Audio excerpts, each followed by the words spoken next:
Back, we're live. Welcome to the Big Fish Show. Back at it again. Today I just come with a quick conversation because I'm seeing everyone talk about um the Drake and the Mandem, the wireless show that he's doing in the UK soon. But I'm seeing that it's mixed. Some people like it, some people don't. I'm seeing that a lot of people, um, if you look at all the blogs that's going on right now, there's a lot of people, you know, up and down about this. And I'm just here to give my 2 cents about it. I feel like, to be honest, Drake's had the worst year of his life, of his rap career. And for some reason, I'm not gonna say that the UK saved him because Drake's the biggest artist in the game, no matter what. But the UK play a big role. Not a big role, I'm exaggerating there, but they play a role in what he's got going on. And I remember the last couple years back, Drake was in the UK linking up with bare artists. And I can't remember through that time, was it like, I don't know if it was his music was popping or he was just looking for a new sound. But somehow he found his way in the UK and he was working with all different artists. Um, all different artists. Let's see. He worked with, as you can see here, Sampha, Skepta, Gigs, Section Boys, just to name a few. Um, and then after that, even Jay Huss and people like that. Then I see him doing his American thing, just being Drake. And everyone has to remember he is a Canadian, but he's one of the biggest artists in the game. But let's talk about his last year. What's happening in his last year? I feel like people have had enough of Drake. And they could have went about it another way. But you see, when you're too cocky, man, them gotta sort you out a different way. I'm not trying to be bad man, Drake, but when you're too cocky and you think you're too, they gotta knock you down quickly, like put you back, make you remember. So as we've seen, the year started off mad. Uh, Drake linked up with J. Cole, and they started making their musics and all of that stuff there. Claiming that them are the biggest in wherever he's claiming.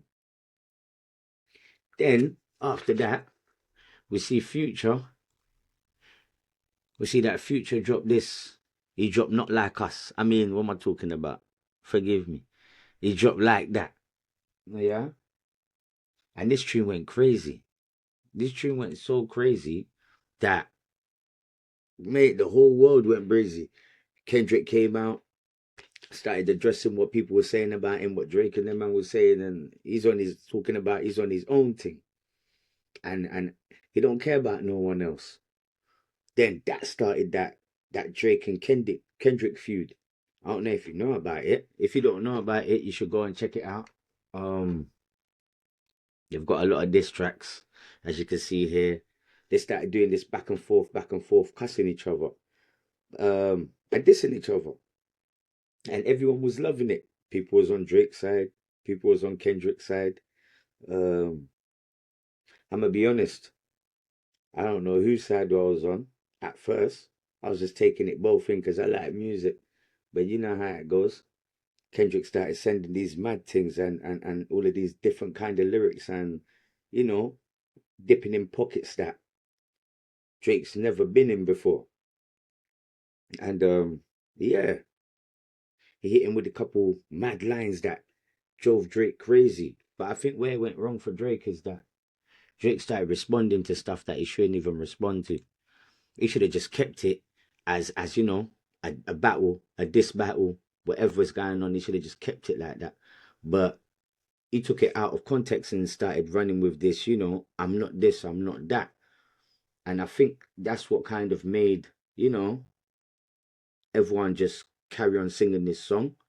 Because it's like, you know, if you do something and if you don't do something and you've never done it and people are saying that you do it and then you start getting angry over it, obviously it's going to look like you've did it. So all this madness has gone on. But since then, as we can see, all of these diss tracks. But since then, as we can see, we see that Kendrick, Kendrick done the Super Bowl, and he done it for free. I heard that. I don't know if it's true, but I heard that he spent 15 million on the Super Bowl setting it up and doing it. I heard that Drake's never done a Super Bowl, and yeah. So for the whole year, Drake's life's just been a madness. I wouldn't say a misery, cause the boy got money, so he lives good no matter if we're laughing at him on the internet or not. But for the year, it's been mad. And then out of nowhere, Drake announces this lineup with Wireless, and he's got the whole 3 days. Took the whole 3 days. But the mad thing is, it says, look what it says. It says, it says Wireless, Drake Friday, Drake Party Next Door with special guest Summer Walker, and then Saturday it says Drake and the Mandem, and then Sunday Drake, Burna Boy and Vibes Cartel. And if this is gonna be in the UK, I think this is the argument that's going on right now. That why is it just say Drake and the Mandem? Because the UK have their own big artists. We have our own big people. Yeah, they might not be the biggest in the world, but they're big enough to have their names on the poster. And I guess that's the argument, really. Why is it that Drake comes to the UK and uses the people here, and he gets to call them the Mandem? Um, I don't really know. I really don't know man's take on this, but what I'm saying is, no matter what kind of year Drake's had, he's gonna make his crazy money back from this. So even if he ain't had no shows, no tours, he ain't really made music like that. Even if Kendrick made a lot of money this year and had fun, boy, Drake's about to clean up. So let's see what going on after this. What do you lot think after this? Do you think after this Drake's gonna suddenly just rise back up, or do you think this is the end for Drake? Um, I don't know. I just thought I'd give my 2 cents on it. You know, the Big Face Show. I'll see you later.